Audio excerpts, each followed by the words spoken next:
Usually we start this thing just very simply in under like 30 seconds. What do you do? I'm Harry Myres, and I'm a voice actor. I've been in around 70 games so far since I started doing games in 2014. I actually made a list of specific ones that caught my eye.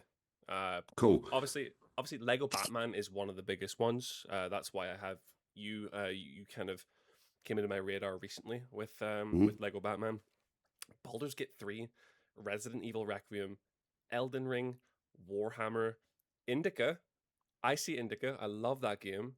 Mm. Diablo Weird but 4. interesting. Oh, It's Diablo so 4, yeah. bizarre, yeah. Diablo 4, A Plague Tale, and Horizon Zero Dawn. Just to name Great, a yeah. few. Just to name a few. Yeah, yeah, yeah. I like seeing Indica there. It doesn't get talked about enough. I thought that was a stellar little game. Yeah, really interesting game. When you're voice acting in these roles, is it more just for a gig for you, or do you delve in yourself after into the actual experience of the game? A bit of both, depends on the games. I'm obviously, I mean, I am a gamer and have been on and off my whole life. I'm not avid, but I have consoles. I dip in and out of games. I don't like all games. I don't like all types of games. So there are certainly games that I've been in that I would just never play myself. Um, and I never play a game specifically because I'm in it. I would only play a game because I like the look of it and I happen to be in it, if that makes any sense. I sometimes play games that mates are in just because I'm, I mean, want to be them. But I don't. But the joy of gaming these days is obviously YouTube. The amount of gaming creators, content creators there are, I don't even have to play these games anymore. I can watch other people playing them. There's all sorts of playthroughs with and without commentary, so I can see what people are thinking about bits, and I can also watch playthroughs where I can just hear all the bits I want to hear, without anybody else talking over the top. So it's joyous these days, even the games I don't. And I do tend to do some research. Often I'll listen to my roles just for professional reasons, really, Hmm. just so I can work out what went right, what went wrong, what I'd do next time. It's all a learning curve, isn't it? Um, so yeah, I do tend to check out the performances I've done, just if only have a quick look, if not do a deeper delve. Technicality wise, what's your favorite performance that you saw after the fact in a game? What was the one that stood out to you the most? I've got a few that are quite close to my heart for various reasons. I mean, Alfred is clearly going to be up there with all of the best of them, purely because it's such an iconic role. It was such an honour to be cast as Alfred, and they wrote me such a beautiful script. It was so funny. We just had a blast recording it. We really did, and I couldn't be happier with how it's been received and how it's come out afterwards. He looks great. The game looks great. I've got other mates in it as well, and they all look and sound fantastic. So yeah, I'm really really pleased with that one. Um, I've got a special place in my heart for Morrow in Darktide. Don't know if you play that, but yeah, that's one of the Warhammer 40k games I do. I also play Wolfer, who's one of the main baddies as well, and that's quite fun because they got to the point where they were talking to each other. So I'd have like dialogue with myself. We do it in two separate sessions mostly. I could do one after the other, but we tend not to. I have this down because not only do you do games, you do like audio books or dramas, whatever you Mm, like to call it. mm. Both. Both, yeah, it's So, depending. dramas with full casts which have been dramatised, Hmm. and audio books which are just narrated as verbatim. I do a lot of Warhammer narration books for Black Library for Games Workshop as well. I also saw a couple of Doctor Who ones. I'm a Yeah, massive, load of massive, Doctor Who's. massive Doctor Who fan, and to see Oh, the titles that you've been a part of the audio dramas, mm, seeing also you being a part of the Christopher Eccleston return to Doctor Who was hmm. pretty major. Were you a Doctor Who fan before? Did you know about it? Obviously, being from here, was that any in your bubble? Yeah, absolutely. Again, I would say I was the same with Doctor Who as I was with gaming. I'm not an avid fan, but I watched it when I was growing up. I remember being terrified by the end of. It must have been the end of Tom Baker. It must have been the end of Tom, which I remember terrified by. My first Doctor Who that I really really remember is Peter Davidson. He's kind of, I guess, my Doctor Who because he came into the right age to watch Doctor Who. I also remember Sylvester as well. And Colin, I think, as well, Colin Baker. And I've had the joy to work with, I think, all of those, except I don't think I've worked with Colin Baker, but I've worked with the others at some point. And it was lovely to be part of Chris and Billy, especially because Chris and Billy were back together again for the first time Yes. in a long time. And Oh that my was so sweet goodness. of them. They've got a nice relationship, and so it was joyous to be a part of that. And I mean, I get on very well with Chris. He's a lovely geezer. So, that was all joyous. And yeah, I've been doing big finishes for donkey's years. I did my first one in must have been 2001, probably something like that. 25 years ago. I was originally one of Bernice Summerfield's kind of sidekicks. I played Adrian Wall in some of the early, quite a lot of the regular ones of those, and then yeah, I did a load of Doctor Who's. I've done all of their stuff, Unit, UFO. You know, I've done some of the Avengers and all of those fun ones. There's a great one coming up, actually, a drama. It's not sci-fi. It's called Turpin.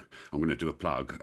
It's all about the life of the highwayman Dick Turpin, and but it's kind of like modern and gritty. It's set in the 1700s, but it's got gritty, modern sort of lock stock type language. And I play this. He's called Keeper Mason. He's law, basically trying to keep a track on Turpin, always chasing after him. It's a really great, angry, gritty role. So fans for audio dramas can keep an eye out for that. I think the first episode comes out in June. Funny you bring up Turpin. I actually saw that on your like upcoming project, so Yeah, it's yeah. good that you brought It, that sh- initiative out yourself. it should be great. We had to, again, it was a brilliant thing to record, and I really enjoyed the writing and stuff. So I think that'll be a really good one to keep an eye out for. And of course, there are other big finishes. With the thing with big finishes, they bring out their dramas whenever they kind of want to. So I've done things that maybe even 3 or 4 years ago that still haven't come out yet, and I still keep an eye out because they just place it when it's the right time for them, if that makes any sense. So I can't make any announcements about anything else because I'm under NDA. And then other times you can do something, and then sort of a month later, it's for sale already, Mm. you know. You mentioned Alfred before. We talked about Lego Batman. That's kind of how you came into my radar. Talk to me about the role, when you got it, how you got it. Talk to me about the process. Mm. I can't remember. It must have been about this time last year, maybe a little bit earlier.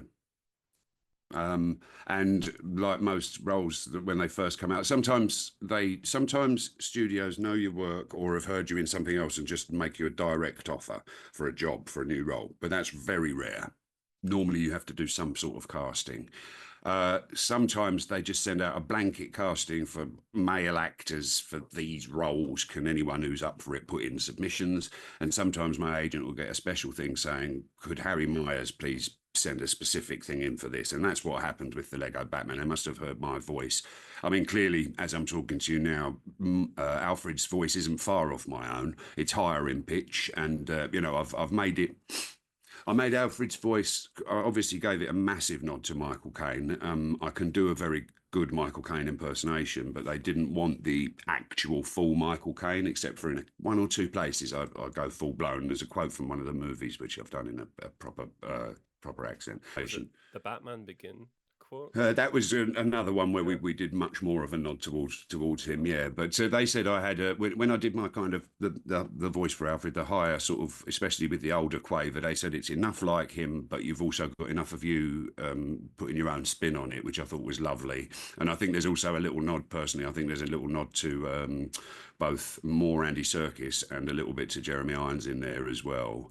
Um, and yeah, so I auditioned. I think they must, yeah, they asked for me to audition for Alfred because they'd heard my voice and it was close to what they were imagining anyway. So then they sent me the lines through and I recorded them, sent them in, and yeah, and then got the part. So I was very excited. And unusually with this role, I mean, there was no hiding what it was, to be honest with you. I mean, it was clear it was some sort of Batman straight away, and because of the even the script for the audition was clearly that, and then it became very clear very quickly it was Lego Batman, and that excited me because I am again same with Batman as I am with games and with Doctor Who. I've watched it since a kid. I'm not an avid fan, but I do love superhero stuff, and again, what an incredible franchise to be a part of. And Alfred, I'm following a long line of amazing actors who have played him, and that's just an honor for me, as well. So, yeah, I was just so thrilled to get this part, and then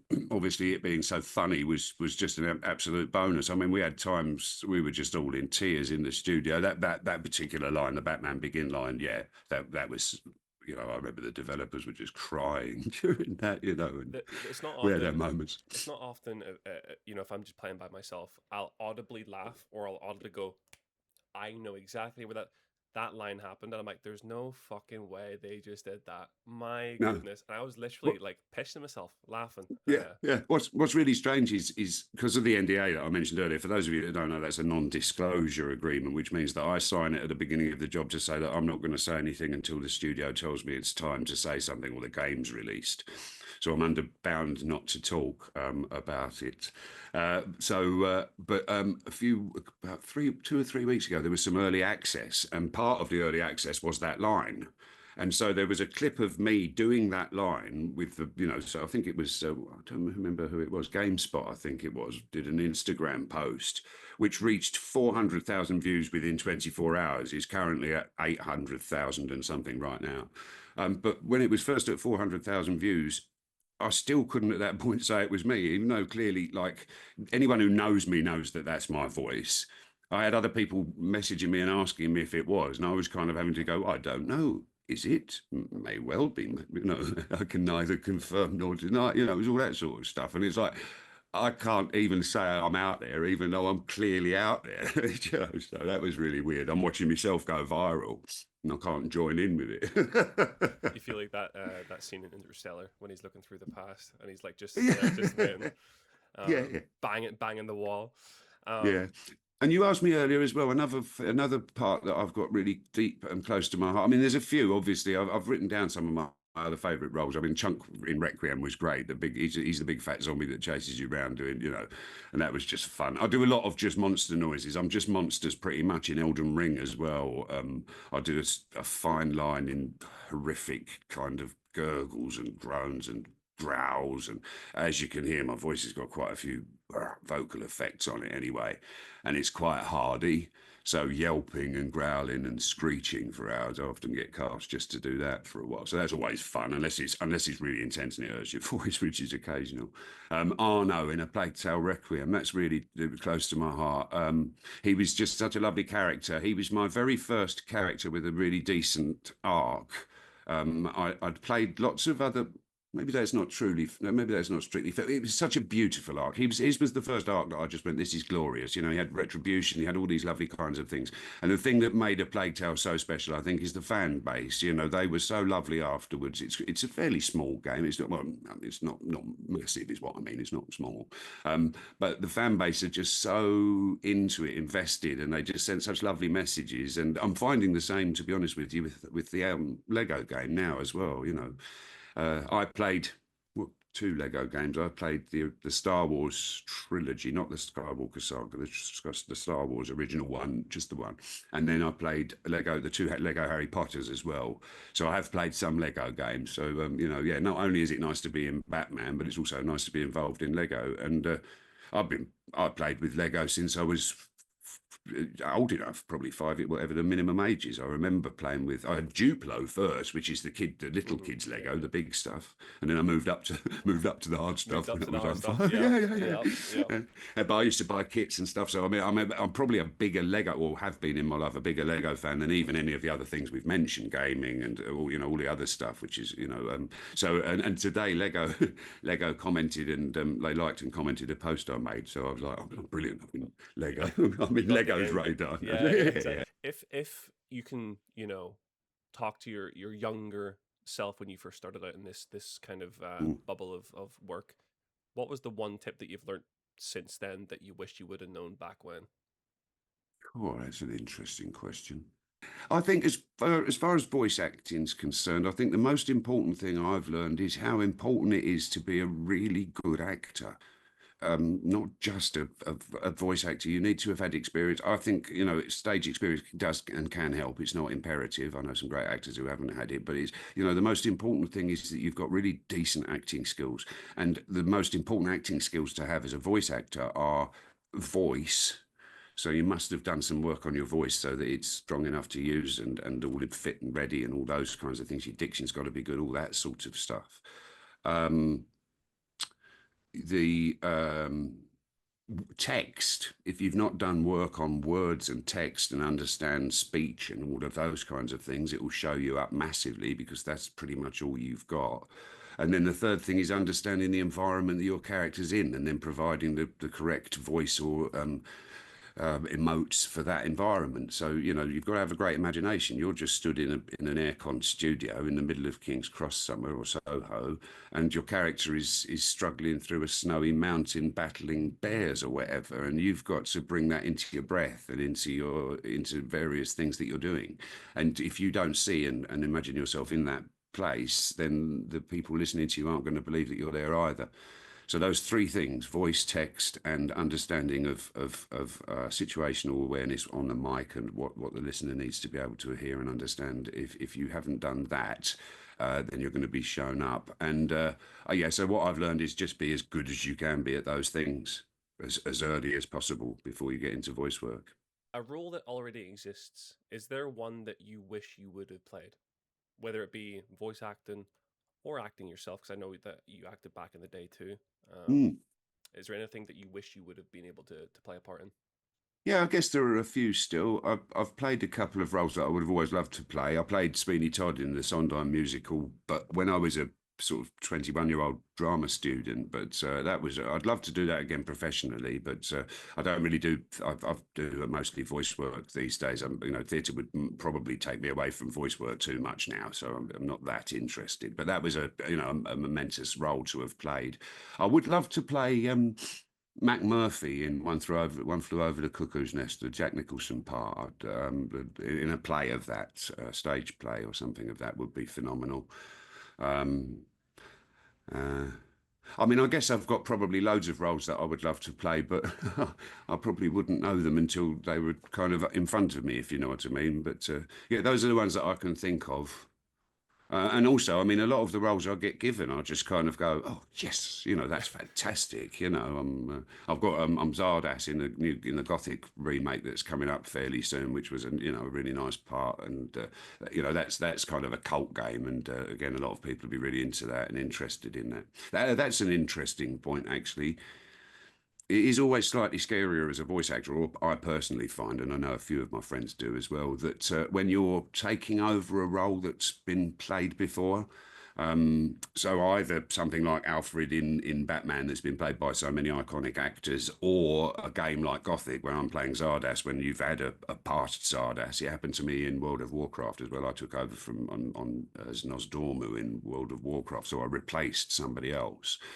And you always get a mixture of reactions when you've replaced or when they've changed the actor. Some people love the new person straight away and prefer it to the old one, but a lot of people are very set in their ways and just find the new person very scary and just off to start with. Some people never get the hang of it and just always want the old one back. A lot of people find that there's a vehement hatred of it to start with, but actually they start to get used to it, and by the end they end up warming to us.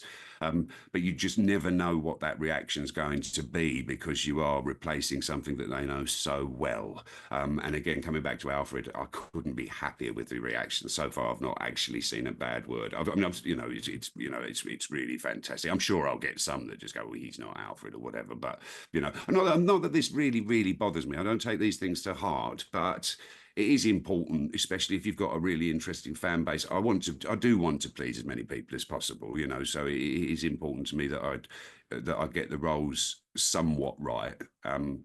Even if it is my own interpretation of it and not quite what the fans were looking for, But I hope I've done all the roles I've done justice, And the other interesting thing is the difference in the characters I've played, So many different voices, I'd quite like to do some comparisons at some time, like play two of my different games characters, that same voice actor in this played this, because so many of them are so different from each other that you might not even know it's me playing those roles. And again, coming back to Batman, that's what's so joyous. I think I mentioned it earlier. That's what's so joyous is it's so close to my voice that people can recognise me. I haven't changed it too much. Normally, I might be playing one of the Penguin or Joker, or maybe I don't know some of the other roles.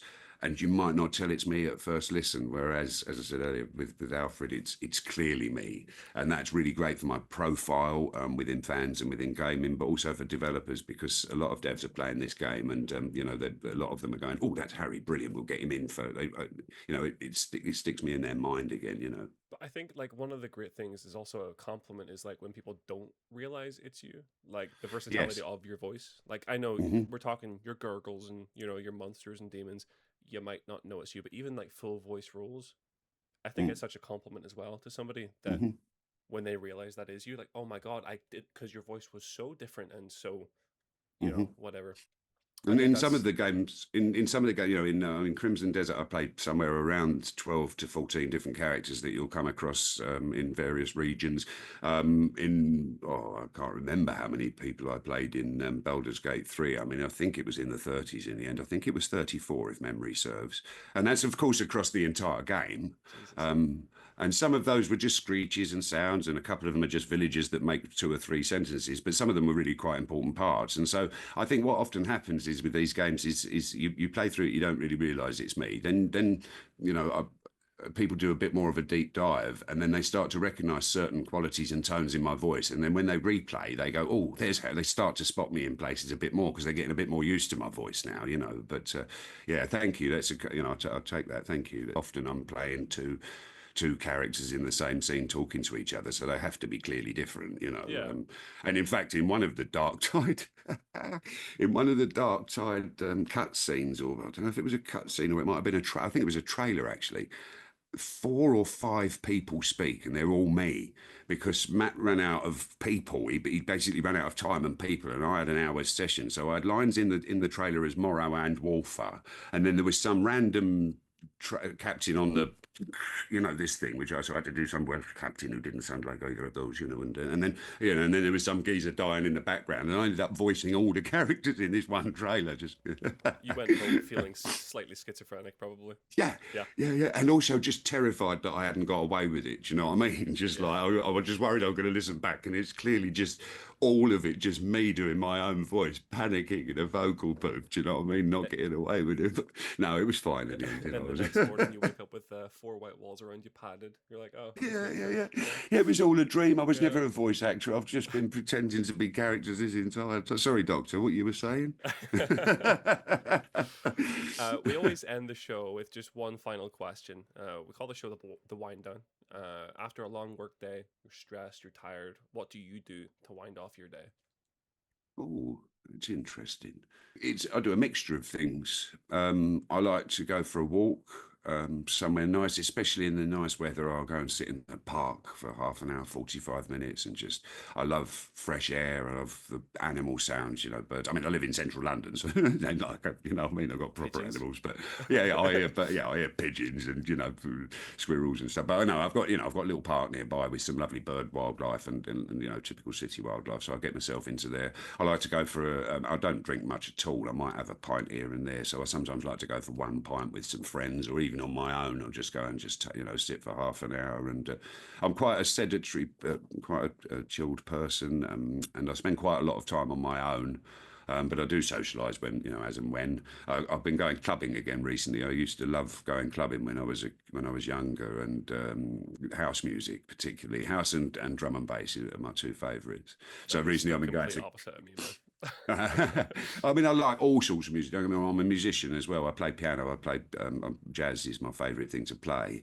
But I'll go dancing to any great music. I also love good, rock venues. I've been to Glastonbury loads in my life, But recently, yeah, I've been going to Coco's. I live in North London, so I've been going to Coco's in Camden and seeing some of my favourite DJs, and that's I do these days have to have a strategic sleep though. I'm not any as young as I once was. So now I have to have a kip on a Saturday afternoon, or I won't get through the night on the Saturday night. In the old days, I could do 2 or 3 days on a trot, no problem. Just a wee bender every so often. Yeah.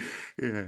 That's the complete opposite of me completely, man. I don't drink. I don't do drugs. It's no like, oh, it's not like I'm sober. Look at me. I'm so cool. No, no, I not at just all. I I just totally appreciate it takes all sorts. People try stuff, they don't try stuff, they know they don't need stuff. I mean, you can cut this in or out. It's up to you. I don't care. I'm a medical weed patient, so I'm legally prescribed marijuana now as part, for various conditions through a private clinic.